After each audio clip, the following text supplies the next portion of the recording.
Assalamu alaikum. Thank you very much, Dr. Zani. You're welcome. So you said that you are non-doctor. Yes, I am not a Why doctor. you said this while you are addressing the doctors community?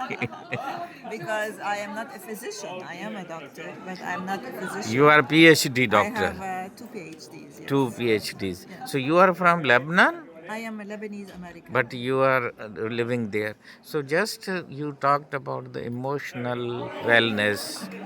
So cost of the medical education, cost of the care is increasing.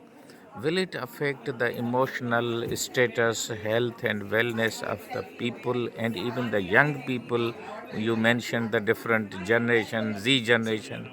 So, just a few minutes, I will put this on my YouTube channel. Of course, of course. And my name is Professor Hussein Mushkulachi. I am from Isra University. Welcome to Pakistan. Thank you Ji. so much for having me. Yes, if we help in increasing the emotional intelligence of physicians and residents and students, this will decrease the cost of healthcare immensely because it will help increasing their compassion, their resilience, their decision-making skills, their stress management, and their own emotional self-awareness to be able to communicate with patients and to be able to communicate with leadership, and this will help less mistakes, less more patient safety, and many other things. Okay. So, what is difference between anxiety and you mentioned the stress or something emotional intelligence? Is same or different? No, it's different. Anxiety could become a disorder if it's a generalized anxiety disorder. And it could lead to stressful situations. So, anxiety is part of stress, sadness is part of stress. It is all part of stress. All of these emotions, anger is part of stress. So, all of these emotions will affect stress. It is said in the research that the married people have less emotional problems and they live longer. Is If marriage they're happy. still marriage is a solution for the emotional problems? Not really. It depends if you are happily married or not, because that is another topic altogether. So Okay. if you You are not, mentioned that about 400 doctors are doing suicide. yes, So is it in the States, yes, in the United States of America, around 300 to 400 physicians commit suicide a year. Yes. okay? So what message as a wellness expert you will give to the young doctors and the conference participants? The most important thing is to take care of their physical and their mental health, physical well-being, mental well-being, social well-being, and their emotional Thank well-being. you. Is this sorry? It's on. Introduce and tell us how compassion can be practically implemented in hospital and community settings for the doctors and for the people. आप उर्दू में बात करना चाहें उर्दू में करें तो और अच्छा है. कंपैशन ऑब्वियसली बिहेवियर से आती है कंपैशन बातें करना ये communication just part of it लेकिन असल कंपैशन जो है आपकी बॉडी लैंग्वेज से आपके फेशियल एक्सप्रेशन से किस तरह आप मरीज़ को टच करते हैं इससे पता चलता है कि कंपैशन कितनी है जिस तरह हम वो डिफ़ाइन कर रहे थे कि एम्पथी है कि आई फील योर पेन, लेकिन कंपैशन ये है कि I feel your pain but I want to help you.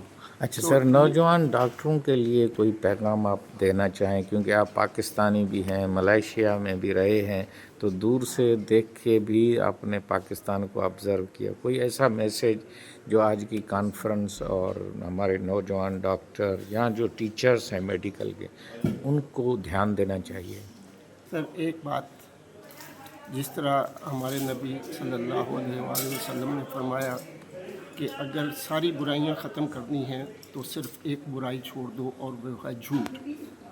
और अगर आपने बहुत अच्छा डॉक्टर बनना है, कंपैशन भी है, प्रोफेशनलिज्म भी है, एम्पैथी भी है, सोशल रिस्पॉन्सिबिलिटी भी है, तो एक आदत अपनाएं और वो है अच्छी कम्युनिकेशन. आप अच्छी कम्युनिकेशन करेंगे तो बाकी सब कुछ ठीक हो जाएगा इंशाल्लाह। सर आपको कितने साल मलेशिया में हुए और एक मर्तबा अपना पूरा नाम हमारे सुनने वालों के लिए बता दें। मेरा नाम डॉक्टर आलम शेर मालिक है। अब मैं पीडियाट्रिशियन हूँ और मेडिकल एजुकेशनिस्ट हूँ और पिछले कोई 35 साल से मलेशिया में काम कर रहा हूँ। Over the past 5 to 6 months, I know I may have been bothering many of you. And today, we stand together at the end of this shared journey, united under the theme, enhancing competence, compassion, and resilience through innovation and collaboration.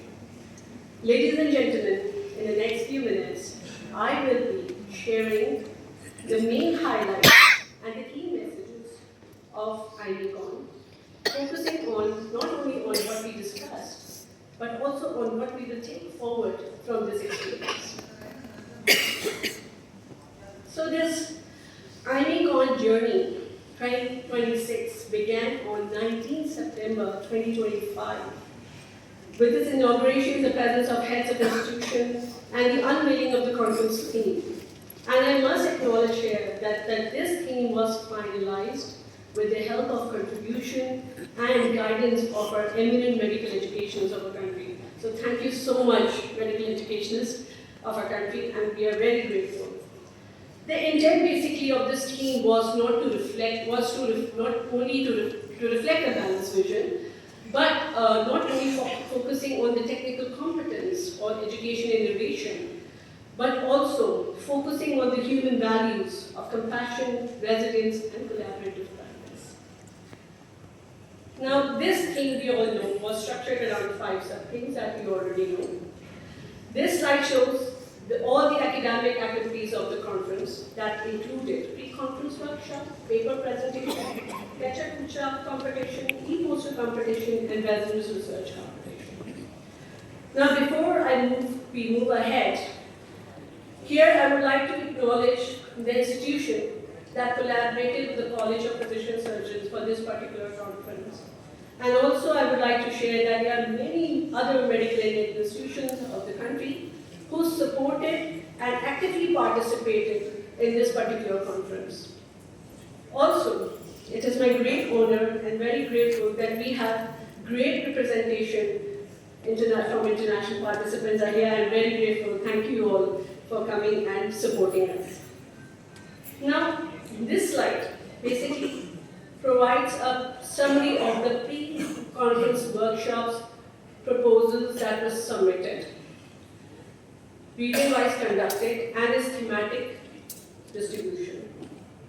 If you see, around 194 abstracts proposals were submitted, of which 170 workshop proposals were accepted and 164 actually workshops were conducted. The largest number of workshops were in innovation and practice, that is 73 workshops, 45%, followed by faculty development and leadership, 49 workshops, that is around 30%. Smaller proportions were in professionalism and compassion, that is 12%, quality and safety 7%, and scholarship and collaboration 6%. Region-wise distribution, CPSP head office Karachi contributed 8 workshops, regional centers contributed a few each. Other institutions outside CPSP were led by Karachi, 75 workshops, followed by Islamabad, Lahore, and smaller portions contributions from other cities. Now, the inauguration of this pre-conference workshop took place on 10th of January at Liaquat National Hospital and Liaquat Culture Medicine and Industry, Darussalam Hospital. And I'm extremely grateful to both institutions for their support and for providing a strong and inspiring kickstart to the conference.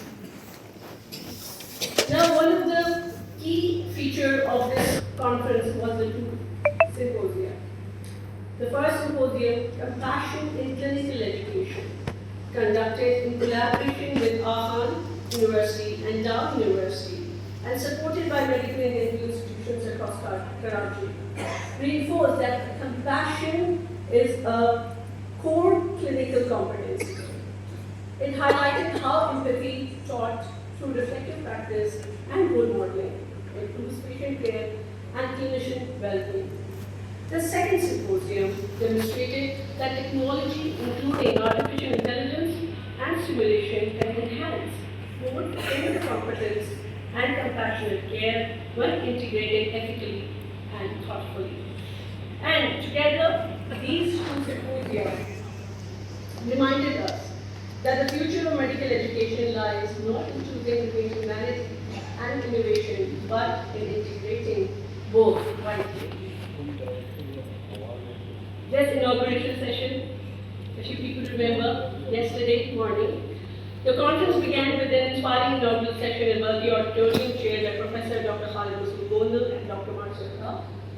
Highlights included the welcome addresses, a tribute to Professor Dr. Sirajul Haq, and the thematic lecture by Professor Dr. Cam McMillan on sustained competence through compassion, innovation, and rewards.